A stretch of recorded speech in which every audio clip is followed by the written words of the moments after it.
2024 में देश की राजनीति में एक और नाम की चमक और बढ़ गई और यह नाम उत्तर प्रदेश के मुख्यमंत्री योगी आदित्यनाथ का है। सीएम योगी के सामने इस साल कई चुनौतियां आई जब उन्हें लोकसभा चुनाव में झटका लगा यूपी के रिजल्ट आए तो, लेकिन उपचुनाव से सीएम योगी ने धमाकेदार वापसी की, कमबैक किया। योगी ने ही बटेंगे तो कटेंगे का नारा दिया जिसने पूरे देश में धूम मचा दी और हिंदुओं को एकजुट किया। योगी को संभल के मामले में प्रेशर में लाने की भी कोशिशें की गई, लेकिन योगी ने अपने एक्शन से तगड़ा जवाब दिया कि योगी फ्लावर नहीं, फायर है।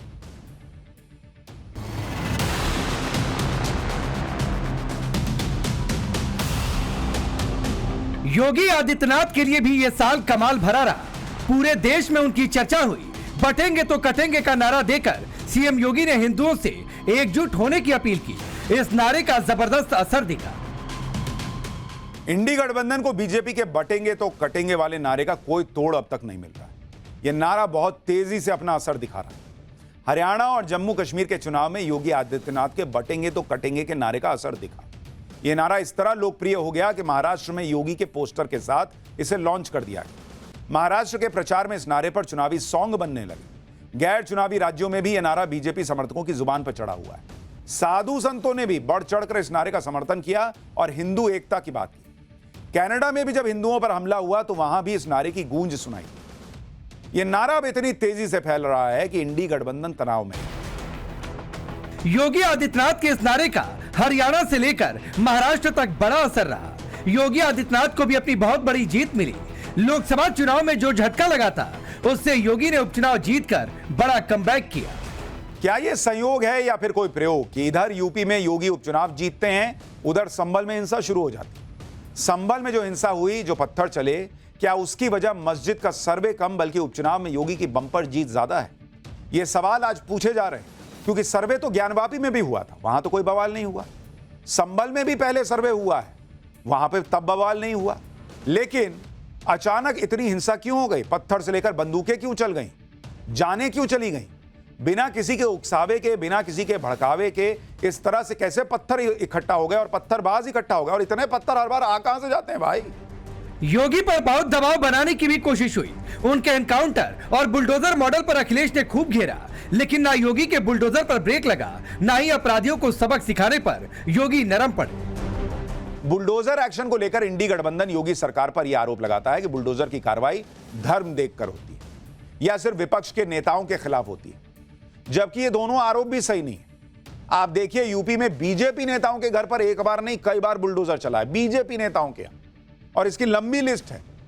जनवरी 2023 में यूपी के ललितपुर में बीजेपी अल्पसंख्यक मोर्चा के जिला उपाध्यक्ष और पूर्व मंडल अध्यक्ष विक्रम जैन बजाज के मकान के अवैध निर्माण पर बुलडोजर चला था। जून 2022 में बरेली में पूर्व बीजेपी विधायक केसर सिंह गंगवार की अवैध कॉलोनी पर बुलडोजर चल चुका है, तब तो किसी ने छाती नहीं पीटी। जुलाई 2022 में यूपी के बरेली में बीजेपी के पूर्व नेता योगेश पटेल के अवैध बारात घर पर भी बुलडोजर चला था। अगस्त 2022 में वाराणसी में बीजेपी जिला उपाध्यक्ष अखंड सिंह के अवैध निर्माण पर प्रशासन ने बुलडोजर चला दिया।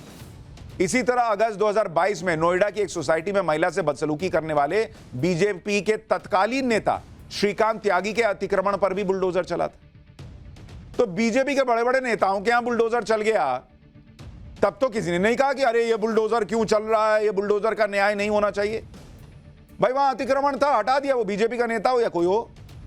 योगी आदित्यनाथ का विरोध करने के लिए एनकाउंटर पर सवाल उठाने वालों को यूपी में एनकाउंटर में मारे गए अपराधियों की पूरी लिस्ट जरूर देखनी चाहिए। यूपी में एनकाउंटर में सबसे ज्यादा अपराधियो61 की मौत मुलायम सिंह यादव की सरकार में हुई।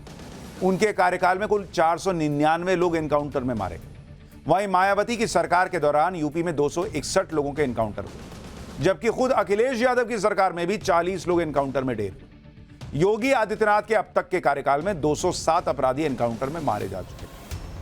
योगी के विरोधी और जल भुन गए जब संभल में सर्वे हुआ। सर्वे के विरोध में हिंसा की गई, लेकिन योगी ने क्लियर कर दिया कि ना हिंसा करने वालों को छोड़ेंगे, ना ही सनातन के सबूत तलाशना छोड़ेंगे।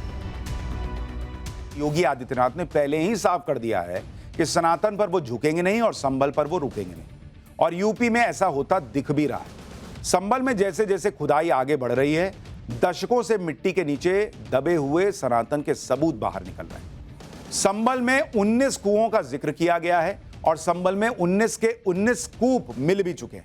संबल में 68 तीर्थों का जिक्र है, जिसमें से 5 तीर्थ मिल चुके हैं, जिनकी एएसआई की टीम जांच कर चुकी है। संबल में मंदिरों को दबाए जाने की बात कही गई है। खोजबीन में अब तक दशकों से बंद पड़े 2 मंदिर मिल चुके हैं। मंदिरों के पास मौजूद कुओं की खुदाई में कई मूर्तियां भी मिली हैं। संबल में खुदाई के दौरान सदियों पुरानी एक बावड़ी भी मिली है। दावा किया जा रहा है कि यह बावड़ी हिंदू राजा पृथ्वीराज चौहान की राजधानी का ही एक हिस्सा है। संबल में जैसे जैसे सबूत के साथ मंदिर और सनातन की पुरानी धरोहरें मिल रही हैं, वैसे वैसे मोदी योगी विरोधियों की टेंशन बढ़ती दिख रही है। जिस इकोसिस्टम में संबल के पत्थरबाजों का हमदर्द बनने की होड़ लगी थी, उस इकोसिस्टम को संबल में खुदाई के दौरान मिल रहे सनातन के सबूत पसंद नहीं आ रहे। साल के अंत तक आते आते योगी अब महाकुंभ की तैयारी में जुट गए हैं। साल की शुरुआत उनके लिए जबरदस्त होने वाली है।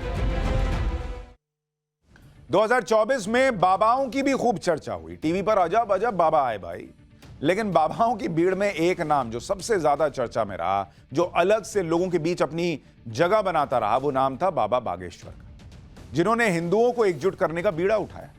इसके लिए उन्होंने पैदल यात्रा निकाल दी, मीलों नंगे पैर नाप दिए, पैर छिल गया लेकिन चलते रहे।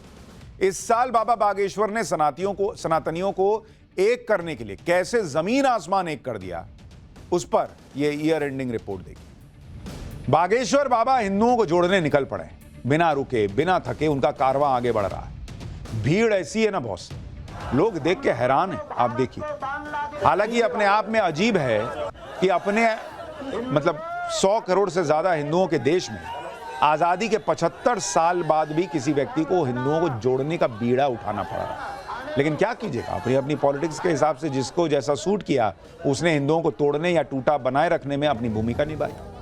बहुत सालों बाद कोई हिंदुओं को जोड़ने निकला है। लाखों की इस भीड़ को देखकर सब हैरान है। कईयों के कलेजे पर तो सांप लौट रहा। आप देखिए ना भाई, जन सैलाब है, भगवा ही भगवा दिख रहा है। लेकिन आज ऐसा क्या हुआ कि बाबा बागेश्वर जो हैं, उनको ऐसी क्या तकलीफ हो गई कि उनके भक्त रो पड़े। वो दिखाने से पहले आपको दिखाता हूं कि आज सनातन हिंदू एकता पदयात्रा में कैसी भीड़ उमड़ी। जहां तक देखिए वहां कैसे भगवा नजर आया। हिंदू एकता पदयात्रा के लिए पुलिस ने पहले ही इंतजाम कर रखे थे, लेकिन आज ये इंतजाम भी कैसे नाकाफी साबित हुए। कई बार तो पंडित धीरेन्द्र शास्त्री जी को खुद हाथ में माइक लेकर स्थिति को संभालना पड़ा। पदयात्रा के तीसरे दिन हिंदू राष्ट्र के नारों की गूंज कहां कहां तक गई, एक झलक देखिए, फिर आगे की बात बता दूं।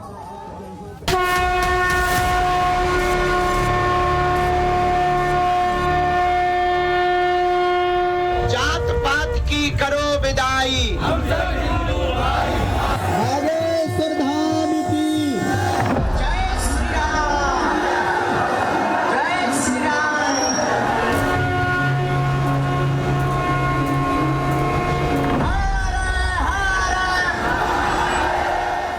बाबा बागेश्वर को उनके भक्त कितना चाहते हैं, ये तो पदयात्रा के दौरान दिख ही रहा है। उनकी एक अपील पर हिंदू राष्ट्र के लिए लाखों भक्त बागेश्वर धाम पहुंच चुके हैं। सोचिए, अगर बाबा बागेश्वर को जरा भी तकलीफ होगी तो भक्तों का क्या हाल होगा। आज कुछ ऐसा ही हुआ। लगातार नंगे पैर चलने की वजह से बागेश्वर बाबा के एक पैर में छाले पड़ गए, जिसके बाद उनके पैर में पट्टी बांधनी पड़ी। यह देखकर कुछ भक्तों की आंखों में आंसू तक आ गए। आप सोचिए बॉस, बाबा बागेश्वर का समर्पण देखिए इस कॉज के लिए, हिंदुओं को जोड़ने के लिए। वो पैदल चल रहे हैं, सड़क पर चल रहे हैं तो पैर में छाले पड़ रहे हैं, लेकिन चले जा रहे हैं। पैर में छाले पड़ गए तो पट्टी बांधी, लेकिन रुक नहीं रहे हैं। ये नहीं कह रहे हैं कि जूता चप्पल पहन लेता हूं। आप सोचिए क्या डेडिकेशन है। हिंदू कम से कम जात पात छोड़ दे इस बात के लिए, हिंदू एकजुट हो जाए इसके लिए। आप सुनिए, बाबा बागेश्वर के पैरों पर छाले पड़े तो भक्त कैसे भावुक हो गए। ये बताइए कि बाबा के पैर में छाले पड़ गए हैं, उसके बावजूद बाबा नहीं रुक रहे हैं।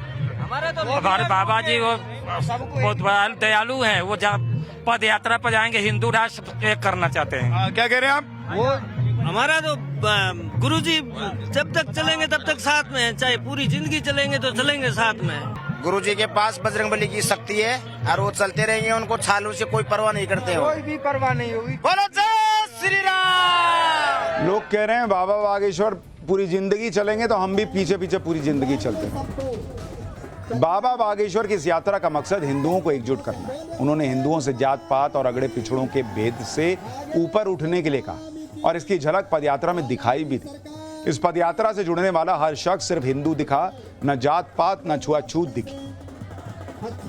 सनातन का झंडा लेकर सभी लोग सिर्फ हिंदुत्व के लिए पहुंचे।